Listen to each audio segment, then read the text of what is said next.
इसहाक डार साहब की फैमिली की जानिब से जिनके साथ ज़्यादती की गई और ये सारा वाक़या हुआ, उनको प्रोग्राम ये था कि गाड़ी में बिठा के और बारों बार उनकी टिकट्स करवा के तो उनको एयरपोर्ट से बिठा के तो उनको उनके मुल्क वापस रवाना कर दिया जाए। मोहतरमा मरीम नवाज़ साहिबा वज़ीर आला पंजाब हैं, उन्होंने वज़ीर आज़म पाकिस्तान बनने की ख्वाहिश ज़ाहिर की है, तो मरकज़ में जाएंगी तो सूबा खाली होगा। यहाँ पे वो नहीं चाहती कि यहाँ पे उनकी जगह पे हमजा शहबाज शरीफ साहब आ जाए। फैसल वाडा साहब इस्तीफ़े का मुतालबा कर रहे हैं। नसनाउल्लाह साहब ने कहा जी कि इसमें सागदार साहब का क्या कसूर है। फैसल कामरान DIG ऑपरेशन लाहौर एक इंतहाई कम्पिटेंट ऑफिसर है। जितनी देर से उसकी पोस्टिंग है, एक आने एक धेले की करप्शन उसके खिलाफ साबित नहीं हुई। नाज़रीन, मैं हूँ जाहिद अब्बास नकवी और आप देख रहे हैं हमारा सोशल मीडिया चैनल। आपसे रिक्वेस्ट है कि हमें सब्सक्राइब करें, अपने कमेंट से ज़रूर आगाह करें। जो गैर मुल्की ख़वातीन जिनके साथ ज़्यादती हुई वो अपने मुल्क वापस पहुँच गई। पैसे उनकी तरफ गए थे या उनके पैसे पाकिस्तान आए थे? कितने पैसों का फ्रॉड हुआ? सहाफ़ियों ने प्रेस कॉन्फ्रेंस का बॉयकॉट क्यों किया? फैसल कामरान के ऊपर किसका सियासी प्रेशर था? और जज साहब ने क्यों FIR दर्ज करवाई? नाज़रीन, ये वो सवालात हैं जिनके जवाब ढूंढने के लिए हमने अपने जो सीनियर सहाफ़ी दोस्त हैं उनके साथ रब्ता किया। मुख्तलिफ सोर्सेज से हमने ख़बरें इकट्ठी की। मैं आपको ना मुकम्मल कहानी सुना देता हूँ।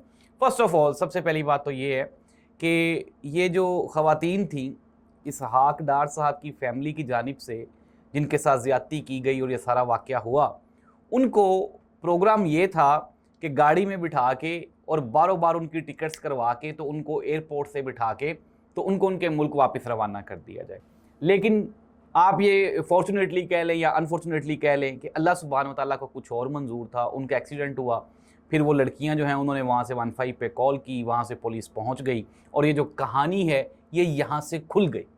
अब ये कहना कि मोहतरमा मरीम नवाज़ साहिबा ने बड़ा अच्छा काम किया, उन्होंने कहा जी जान दो, फाड़ लो, जो मर्जी करो, कोई इसमें किसी भी किस्म की कोई सच्चाई नहीं है और ना ही अभी तक कोई इस तरह का सबूत सामने आया जिससे ये साबित हो सके कि इस सारी कार्रवाई को मरीम नवाज़ साहिबा ने सपोर्ट किया है।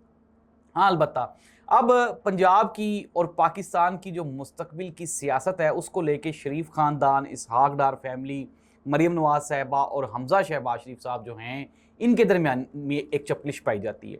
अब कहा यह जा रहा है कि चूँकि मोहतरमा मरीम नवाज़ साहिबा वज़ीर आला पंजाब हैं, उन्होंने वज़ीर आज़म पाकिस्तान बनने की ख्वाहिश ज़ाहिर की है, तो मरकज़ में जाएंगी तो सूबा खाली होगा।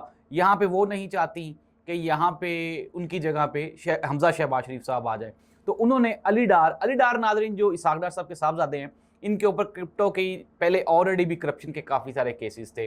दुबई में भी इसने काफ़ी सारा नुकसान किया, फिर पाकिस्तान आ गया। अब मोहतरमा मरीम नवाज़ साहिबा ने उनको अपना एडवाइज़र लगाया, सिर्फ इसलिए कहा यह जा रहा है, सोर्सेज ये बताते हैं कि मरीम नवाज़ साहिबा ये चाहती हैं कि अगर मैं वज़ीर आज़म बनूंगी तो वज़ीर आला पंजाब अली डार बन जाएगा, यानी कि इसहाक डार साहब का साहबजादा और मियाँ नवाज शरीफ साहब का जो दामाद है वो बन जाएगा। ज़ाहिर सी बात है, ये मुल्क ही इनका है, तो तख्ते लाहौर भी इनका है, ये तख्ते पाकिस्तान भी इनका है, आप अपनी मर्ज़ी से करें जो कर सकते हैं। तो नाज़रीन, कहानी कुछ यूँ है कि वो जो ख़वातीन हैं, अब उनको चूँकि ये बारों बार वापस भेज रहे थे, लेकिन वो चूँकि फिर बरामद हो गई, फिर 164 का जो स्टेटमेंट है वो भी करवाना पड़ा। अब पंजाब पुलिस की जानिब से ये मौक़िफ़ सामने आया कि जी हमने ख़वातीन को बाजियाब करवाया, 164 का जो बयान था वो करवाना ज़रूरी था, लेकिन चूँकि उनकी अर्ली मॉर्निंग के टिकट्स थे तो हमने उनको रिक्वेस्ट की जी कि आप ये जो अपने टिकट्स हैं इसको कैंसिल करवाएं और आप ऐसा करें कि अगले रोज़ चली जाएं। उन्होंने कहा जी कि टिकट्स के पैसे कौन देगा? पंजाब पुलिस ने कहा हम देंगे, और इसलिए उन्होंने हमारे कहने पे वो जो अपना टिकट है वो कैंसिल करवाया। हमने 164 की स्टेटमेंट्स करवाई और चूँकि स्टेटमेंट एमरजेंसी थी इसलिए जज साहब के घर एक SHO और कांस्टेबल वो भेजना पड़ा। अब नाज़रीन, ये जो सारी कहानी है ना, इस सारी कहानी ये जो है ना ही तो पंजाब हुकूमत से, ना ही इसहाक डार फैमिली से और ना ही पंजाब पुलिस से ये प्रॉपर सही तरह से ये हैंडल नहीं हुई। ये मिस हैंडलिंग हो गई है और ये इतनी बड़ी मिस हैंडलिंग है कि जो नून लीग के गले पड़ सकती है, जो वफाकी हुकूमत के गले पड़ सकती है और पंजाब हुकूमत के भी गले पड़ सकती है।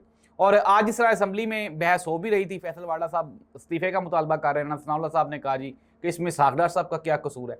लेट्स सी दैट किसका कितना कसूर है ये तो आने वाला वक्त साबित करेगा। लेकिन नाज़रीन, अपडेट्स ये हैं कि ये जो सारा मामला है इसको ख़राब करने के लिए कोशिश ज़रूर की गई और ये जो सारा मामला है ये इतना ख़राब हो भी गया कि अब यहाँ से निकलना मुश्किल है। अब आ जाते हैं फैसल कामरान DIG ऑपरेशंस के साथ प्रेस कॉन्फ्रेंस थी, वहाँ पे सहाफ़ियों ने 4-5 सहाफ़ी ऐसे हैं नाज़रीन जिनका प्रेस क्लब में आना जाना सिर्फ इस मकसद के तहत होता है कि वहाँ से सस्ता खाना मिलता है और वहाँ से सस्ती चाय मिलती है। ये वही सहाफ़ी हैं जिन्होंने फैसल कामरान के साथ प्रेस कॉन्फ्रेंस में बदतमीज़ी की। फैसल कामरान DIG ऑपरेशन लाहौर एक इंतहाई कम्पिटेंट ऑफिसर है। जितनी देर से उसकी पोस्टिंग है, एक धेले की करप्शन उसके खिलाफ साबित नहीं हुई और ना ही वो किसी भी किस्म की फेवरिज्म पे या कोई अपना कोई पर्सनलिज्म पे वो बिलीव करता है। एक इंतहाई मेरिट बेस्ड ऑफिसर है और इंतहाई अच्छे फैसले उसने किए हैं आज तक जितने भी किए हैं। और यही वजह है कि ये जो सहाफ़ी हैं वो एक खड़ा होकर कहता है जी कि मुझे आपने नौकरी से निकलवाया, एक खड़ा कहता है जी मुझे आप कवरेज नहीं करें। ओ अल्लाह के बंदो, ये प्रेस कॉन्फ्रेंस जिस मकसद के तहत हो रही थी या जिन सवालात के लिए हो रही थी, आपने उनके ऊपर फोकस करना था। आप तो वहां पे जाती एजेंडा लेके चले गए। आपको मौका मिल गया DIG ऑफिस जाने का, आपने कहा ये आज का ही मौका गनीमत है, यहीं पे हम छक्के लगा दे। लेकिन नाज़रीन, इंतहाई जाहिलियत सहाफ़त का दूर दूर साथ इनके साथ कोई ताल्लुक नहीं है जिन्होंने यहाँ पे ये सारा गुल गुपाड़ा किया है। और कंक्लूजन ये है कि केस मिस हैंडल हुआ। आने वाले वक्तों में जो केस है ये बहुत ख़तरनाक सूरत हाल इख्तियार कर जाएगा और ये जो केस है मैंने आपको पहले ही बता दिया, ये किसी न किसी का सर ज़रूर लेगा। इस दुआ के साथ अल्लाह इस मुल्क और कौम का हामी नासिर हो। अल्लाह।